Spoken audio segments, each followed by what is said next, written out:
Bismillahirrahmanirrahim. Berangkatlah dari Bandung jam 12 malam dengan sebuah kendaraan Kijang. Yang pegang sendiri sebelah kanan saya adalah Dr. Cornelis. Selama hidup saya memegang agama Nasrani, saya belum pernah mendengarkan adzan subuh. Adzan duhur, asar, maghrib, dan isya saya tahu. Kalau adzan subuh, kuping saya belum pernah mendengarkan. Karena saya belum pernah bangun sesubuh itu. Begitu nyampe di Jakarta di kampung Prapanca, bertepatan dengan berkumandangnya adzan subuh. Kata Dr. Cornelis kepada saya, "Bro, tolong dengarkan adzan orang Islam ini kok goblok sekali, aneh-aneh." Saya buka kaca jendela pintu, mau bisa dengarkan ini adzan. Betul bro, orang Islam ini kok adzannya aneh-aneh. Kebetulan di Jakarta di kampung Prapanca ini, saya mengontrak sebuah rumah yang besar khusus untuk penginjil. Yang punya rumah namanya Bapak Rosid. Beliau adalah seorang sarjana agama Islam yang mengajar sekolah dasar negeri. Kata Dr. Cornelis kepada saya, "Bro, karena bro sebagai pemimpin dan ketua kami yang berhak dan berani untuk menanyakan masalah ini, tolong besok tanyakan kalau kita sudah nyampe di rumah kontrakan." Oke, besok akan saya tanyakan. Begitu saya nyampe di rumah kontrakan, kendaraan saya masukkan ke dalam garasi dan sebagian barang-barang diturunkan. Kira-kira jam 7 pagi, Pak Rosid ini keluar dari rumahnya mau mengajar. Karena kebetulan rumah yang saya kontrak dengan rumah beliau bersebelahan, hanya terhalang oleh satu jalan yang kecil. Begitu saya lihat beliau sedang menyalakan sepeda motornya, saya memberanikan diri menghampiri dan menyapa beliau. Kata saya, "Selamat pagi Pak." "Oh selamat pagi Bapak Pendeta, kapan datang dan apa kabar?" "Baik Pak, dan baru saja saya tiba." Ngobrol punya ngobrol. Akhirnya saya memberanikan diri kepada beliau menanyakan tentang ajaran agama Islam. "Pak, apakah boleh saya bertanya kepada Bapak tentang ajaran agama Islam?" Dengan senyuman yang manis, muka yang cerah, beliau memberikan jawaban kepada saya. "Silahkan Bapak Pendeta." Dengan senang hati dan kedua tangan saya terbuka, insya Allah apa yang akan Bapak Pendeta tanyakan akan saya jawab. Mari Bapak Pendeta kita ke dalam rumah. Jangan ngobrol di luar, lebih luasnya kita ngobrol di dalam rumah. Saya dibawa masuk ke dalam rumah beliau, sehingga beliau ini berani mengorbankan tugas negaranya, tidak jadi mengajar karena ngobrol dengan saya sampai jam 3 sore. Yang pertama sekali saya tanyakan kepada beliau adalah tentang azan. "Pak, kenapa orang Islam ini kok adzannya aneh-aneh?" "Aneh-aneh bagaimana Bapak Pendeta?" Tadi begitu saya masuk sini, terdengarlah suara adzan yang asing di kuping saya. Ada kata-kata aso. Aso apalah saya tidak tahu Pak. "Oh betul Bapak Pendeta, itu adzan subuh pakai as-sholatu khairum minan naum."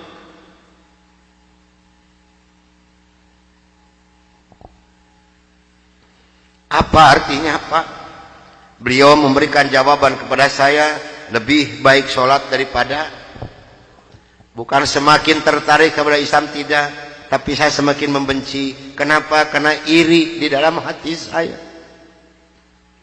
Kenapa orang Islam ini berani meninggalkan tidurnya untuk melaksanakan ibadat kepada Tuhannya dengan kata-kata yang ada di adzan ini? Maka timbullah kata-kata yang keluar dari mulut saya yang sangat dan sangat menyakitkan Bapak Rosid dan umat Islam yang lainnya.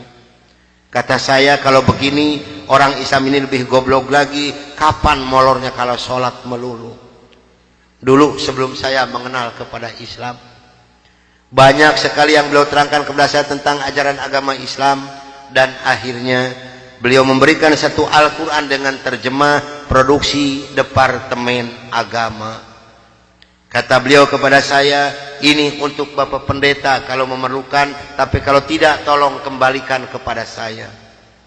Saya terima ini Al-Quranul Karim. Kira-kira jam 3 lebih saya keluar dari rumah beliau, masuk rumah kontrakan saya. Begitu saya nyampe di rumah kontrakan, saya langsung ditegur oleh rekan-rekan saya, termasuk oleh Dr. Cornelis dan Dr. Johan. Dari mana Bro kok dari pagi sampai sore begini baru pulang? Sedangkan jam 4 sore ini Bro harus memimpin kami untuk membawa umat Islam yang ada di kampung Prapanca ini. Maka saya katakan kepada rekan saya bahwa saya sudah menanyakan tentang azan dan saya diberikan satu Al-Quran ini. Ini ditertawakan semua oleh rekan saya. Seharusnya sore itu saya memimpin penginjilan, entah kenapa saya ini malas sama sekali untuk melaksanakan tugas. Mungkin ini sudah jalan dari Allah Subhanahu wa taala. Maka saya punya tugas, saya serahkan kepada Dr. Cornelius dan Dr. Johan. Bro, tolong pimpin misi kita ini, tolong pimpin penginjilan kita ini, bawa umat Islam sebanyak-banyak yang ada di kampung Prapanca ini. Dan ini dananya 16 juta, tolong bagikan kepada mereka. Pakaian, beras, indomie, susu, gula pasir, dan kebutuhan hidup sehari-hari yang sudah tersedia di dalam kendaraan. Silahkan Bro bagikan, harus tepat pada sasaran. Berangkatlah rekan saya 14 ini menjajakan agama door to door dengan bermodalkan uang 16 juta, pakaian dan kebutuhan hidup sehari-hari. Saya hanya di rumah sendiri sambil melihat-lihat luarnya Al-Quran karena saya belum hafal huruf Arab. Yang saya baca hanya terjemahnya saja. Begitu saya akan membuka Al-Quran, terlebih dahulu saya berdoa dulu pada Tuhan saya yang saya yakini dulu. Bapa di dalam surga, dalam nama Tuhan Yesus Kristus, saya datang di bawah kakimu Tuhan. Saya mohon petunjuk dan pertolongan daripadamu Tuhan. Tolong celikan mata hati saya dan bukakan mulut saya. Tolong celikan mata penglihatan saya dan bukakan alat pendengaran saya. Saya akan membaca kitabnya orang-orang kafir. Tapi semakin saya berdoa pada Tuhan saya,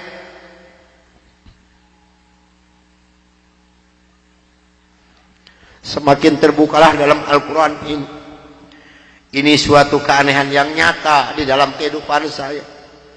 Karena saya bingung membuka Al-Quran ini dari mana pertamanya. Begitu saya membuka Al-Quran langsung surat Ali Imran. Di dalam surat Ali Imran ini timbul kembali keanehan yang kedua di dalam benak saya. Kenapa dalam surat Ali Imran ini kok hanya 2 ayat yang diberi tanda merah, yang lain tidak ada? Yaitu Ali Imran 85 dan 102. Ini kalau ibu dan bapak percaya pada iman saya, selama 3 bulan kurang lebih saya tidak pernah merasakan tidur. Hanya membolak-balik membaca arti daripada 2 ayat ini saja. Disitulah taufik dan hidayah masuk pada diri saya. Bergemetarlah seluruh tubuh saya ini, bergejolaklah di dalam dada saya ini. Bahkan dalam hati kecil saya mengatakan, hanya Islamlah yang benar, hanya Islam yang dapat menyelamatkan umat manusia. Maka saya harus berani mengatakan kepada rekan saya, apapun yang akan terjadi, saya siap untuk menerima risikonya. Atas bimbingan dan pelajaran dari Bapak Rosid, atas petunjuk dan petuah dari Bapak Rosid, saya memberanikan diri menghampiri rekan saya 14 yang sedang mengadakan kebaktian doa. Saya katakan kepada rekan saya bahwa mulai hari ini, jam ini, menit ini, saya akan mengundurkan diri dari penginjilan. Saya akan menyerahkan sebagai ketua misionaris pada Anda semua, karena saya hari ini akan mencari agama yang baru, itu agama Islam. Karena hanya Islam yang benar, hanya Islam yang dapat menyelamatkan umat manusia. Agama yang kita pegang sama-sama tidak bisa menyelamatkan kita semua. Namun apa daya yang saya terima dari mereka, maaf, saya bukan mau dikasihani oleh ibu dan bapak, tidak. Yang mengasihani saya adalah Allah Subhanahu wa taala. Saya bukan seorang tentara, saya bukan seorang polisi, tapi merasakan panasnya peluru di kaki kiri saya dan di dada sebelah kanan saya ini. Besi yang lebarnya 6 cm yang dibakar merah membara, yang dipukulkan ke pipi saya tahan dengan tangan kiri saya. Demi Allah, besi panas nempelah di tangan kiri saya. Lalu saya ditengkurapkan, kepala saya diinjak oleh 3 orang. Tangan saya, kaki saya kiri kanan dipegang dan diikat oleh mereka. Lalu punggung saya dipukuli oleh Dr. Johan pakai kursi rotan. 13 tulang punggungnya patah untuk mengenal Islam. Kalau menurut logika manusia, saya ini harus sudah meninggal dunia. Tapi Allah mah di atas maha. Allah memberi rencana lain untuk saya atas izin dan karunia Allah yang diberikan kepada saya. Saya bisa lolos dari pembunuhan rekan-rekan saya.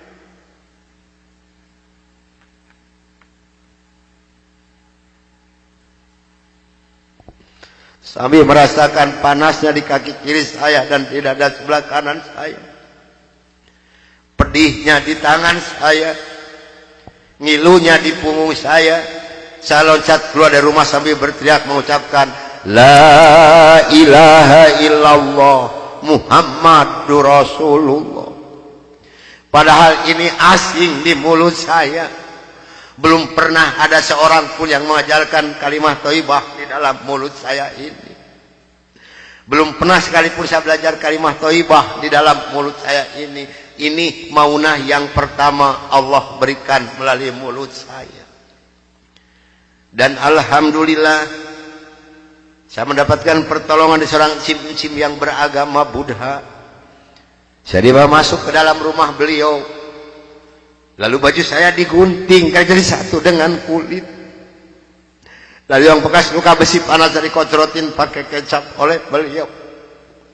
Kaki saya ditahan pakai kayu bekas pegangan sapu, diikat pakai benang rapia. Punggung saya diikat pakai samping. Lantas saya dibawa beliau ke rumah sakit Fatmawati. Selama 3 bulan 27 hari saya berbaring di dalam rumah sakit, merasakan hancurnya tubuh saya ini, pengen mengenal Islam. Dan alhamdulillah setelah Allah memberikan kesembuhan kepada saya, beliau pula lah yang membiayai saya. Sehingga saya kembali memohon pertolongan kepada Cim ini. Cim, tolong saya, bawa saya kemana saya harus pergi, karena saya pengen memeluk agama Islam. Dan alhamdulillah saya dibawa oleh beliau ke Cipete, ke Bapak Kiai Haji Dr. Idam Khalid, saksi yang masih hidup. Yang membina kesama yang pertama adalah Bapak Hamjahas. Maka kata beliau kepada saya, kalau Anda pengen masuk Islam yang kapah dan istiqomah, Anda jangan dulu mengenal Al-Quran, Anda jangan dulu mengenal sholat, tapi Anda harus dulu mengenal isi daripada 2 kalimat syahadat yang barusan Anda ucapkan. Alhamdulillah selama 3 bulan kurang lebih saya dibina oleh beliau untuk mengartikan isi daripada 2 kalimat syahadat. Barulah saya marifatullah. Disinilah nikmatnya iman dan nikmatnya ibadah yang saya rasakan sampai detik ini. Lalu saya suruh pulang dulu oleh beliau, karena saya masih mempunyai keluarga, itu anak dan istri. Ternyata keluarga saya telah mendapatkan laporan dari Kansa 14 dan dari Dewan Gereja Indonesia bahwa saya telah murtad masuk agama Islam. Begitu saya nyampe di rumah saya lihat dengan mata kepala saya sendiri, pakaian saya, ijazah saya, semua dibakar oleh putri-putri saya dan istri saya di hadapan mata saya. Dan alhamdulillah saya diselamatkan dari maut yang kedua oleh Allah Subhanahu wa ta'ala. Begitu putri-putri saya menyiramkan minyak kelapa panas ke muka saya masih diselamatkan oleh Allah. Minyak kelapanya tumpah di punggung saya. Ini adalah darah daging saya sendiri yang menganiaya saya, bukan orang lain. Lalu kepala saya dilempar pakai copet, dipukuli pakai setikasti, sampai saya diusir caci maki dengan kata-kata yang sangat keji yang keluar dari mulut darah daging saya sendiri. Nyah, engkau di hadapanku anjing, setan, babi, iblis, jangan menginjak rumah ini, haram rumah ini kau diinjak oleh setan dan iblis macam kau. Ini adalah darah daging saya sendiri, bukan orang lain. Dan alhamdulillah begitu saya meninggalkan rumah tangga saya, hanya pakai pakaian satu setel yang nempel di badan saya yang penuh dengan minyak kelapa panas. Harta kekayaan berlimpah luah demi Allah tidak saya bawa serupiah pun, karena saya pengen masuk Islam yang kapah dan istiqomah. Saya harus samina wa atona. Jangankan harta kekayaan berlimpah luah, putri-putri saya pun yang 3 saya putuskan. Mulai detik ini Anda bukan darah daging saya bukan bapak Anda, dan Anda bukan putri-putri saya. Titik sampai di sini. Jangan ada lagi pertalian darah antara Anda dengan saya. Kenapa saya putuskan kepada putri-putri saya yang 3? Karena saya takut besok atau lusa saya meninggal dunia, bagaimana tanggung jawab saya di hadapan Allah Subhanahu wa taala. Maka alhamdulillah sudah hampir 22 tahun lebih ini saya belum pernah dipertemukan dengan batang hidungnya. Namun alhamdulillah, biarpun putri-putri saya tidak yang ikut satupun, Allah telah memberikan kebahagiaan kepada saya pada saat sekarang ini. Kebahagiaan yang Allah berikan kepada saya tidak bisa ditukar dengan suatu apapun yang ada di dunia ini. Sekalipun emas berlian sebesar gunung tidak mungkin bisa menukarkan kebahagiaan yang Allah berikan kepada saya. Kenapa? Karena rekan saya yang 14 yang dulu menganiaya saya, yang dulu membunuh saya, alhamdulillah sekarang sudah masuk Islam semua. Sekarang sedang jihad fisabilillah, sedang membela agama Allah, yaitu syiar agama Islam di daerah-daerah Nasrani. Itu yang pertama di Papua Barat di Manokwari, yang kedua di NTT Kampung Kalabai Kabupaten Alor, yang ketiga di Kalimantan Tengah di Sampit. Saya mohon bantuan doa dari ibu dan bapak yang hadir malam ini agar saya dengan rekan saya diberikan kekuatan oleh Allah Subhanahu wa taala. Kalau ibu dan bapak pengen tahu dakwah Islam dari Nasrani, demi Allah ini tantangannya adalah nyawa. Saya pun di Manokwari sedang menanak nasi, Pak, Bu. Kalau Allah sudah mengizinkan saya harus meninggal, saya dipanah, ini kenal kemaluan saya. Allah belum menghendaki saya untuk meninggal, hanya 3 cm jaraknya ini panah. Sedangkan panah di Manokwari demi Allah bukan 1,20 meter panjangnya, tapi 1,60 meter panjangnya. Ujungnya sudah pakai racun. Ini perjuangan membela agama Allah daerah Nasrani. Alhamdulillah perkembangan Islam di daerah Manokwari. Pada Manokwari ini akan dijadikan kota Injil. Kalau Manokwari sudah jadi kota Injil, yang pertama tidak boleh ada adzan berkumandang, tidak boleh mendirikan masjid, tidak boleh ada perempuan yang berjilbab. Alhamdulillah di sana ada 297 orang yang masuk agama Islam, termasuk orang yang memanah saya. Kemarin tanggal 17 Desember saya baru selesai membuat masjid. Dari mana biayanya? Dari hasil pengajian saya. Saya mohon bantuan doa, karena kadang-kadang rekan saya di sana, Pak, maaf, 10 hari lebih tidak pernah ketemu nasi. Yang dimakan oleh rekan saya singkong direbus, yang penting terganjal perut, karena sulit mencari dana untuk dakwah di Islam ini. Dari mana makan mereka sehari-hari? Maaf, dari hasil pengajian saya. Karena mereka lepas dari gereja tidak ada santunan apapun. Siapa yang harus bertanggung jawab? Kita-kita inilah sebagai umat muslim. Di Kalimantan Tengah ada 192 orang. Di sana, Pak, demi Allah tidak ada masjid satupun. Gereja ada 9. Paling banyak isi gereja 15 orang. Kalau saya mengadakan sholat berjamaah di Kalimantan ini, pakai kompas di luar, di lapangan, di atas disiram oleh mereka. Saya hanya bisa berdoa, ya Allah berikan taufik dan hidayah bagi mereka, karena mereka tidak tahu kedatangan saya ini mau apa. Alhamdulillah 4 hari kemudian 8 orang yang masuk agama Islam, maka berjumlah 192 orang yang ibu dan nenek yang kupingnya pada panjang-panjang. Saya mohon bantuan doa, karena saya sedang membebaskan tanah untuk pembangunan masjid. Mudah-mudahan Allah memberikan jalan untuk saya untuk melunasi tanah di sana, untuk pembangunan masjid di sana. Nah, hadirin ikhwatul iman rahimakumullah yang hadir malam ini, barangkali, tapi sebenarnya saya mohon maaf yang sebesar-besarnya, barangkali ibu dan bapak mau ikut berjuang membela agama Allah, menyisihkan sedikit rezeki untuk pembebasan tanah di Kalimantan ini, insya Allah hubungi saya. Tapi yang penting adalah doa, karena doa lebih dulu nyampe di hadapan Allah Subhanahu wa taala. Nah, hadirin ikhwatul iman rahimakumullah, itulah mungkin tausiah saya yang saya bisa sampaikan malam ini. Mudah-mudahan ada manfaat guna untuk ibu dan bapak. Dan mudah-mudahan yang hadir malam ini kelak di yaumul qiyamah mendapatkan syafaatul ujma dari Kangjeng Nabi besar Muhammad Rasulullah sallallahu alaihi wasallam. Dan mudah-mudahan kita dipertemukan Allah bukan hanya sampai di sini saja, tapi sampai yaumul jaza kita dipertemukan kembali oleh Allah Subhanahu wa taala. Akhirul kalam, wabillahi taufiq wal hidayah. Wassalamualaikum warahmatullahi wabarakatuh.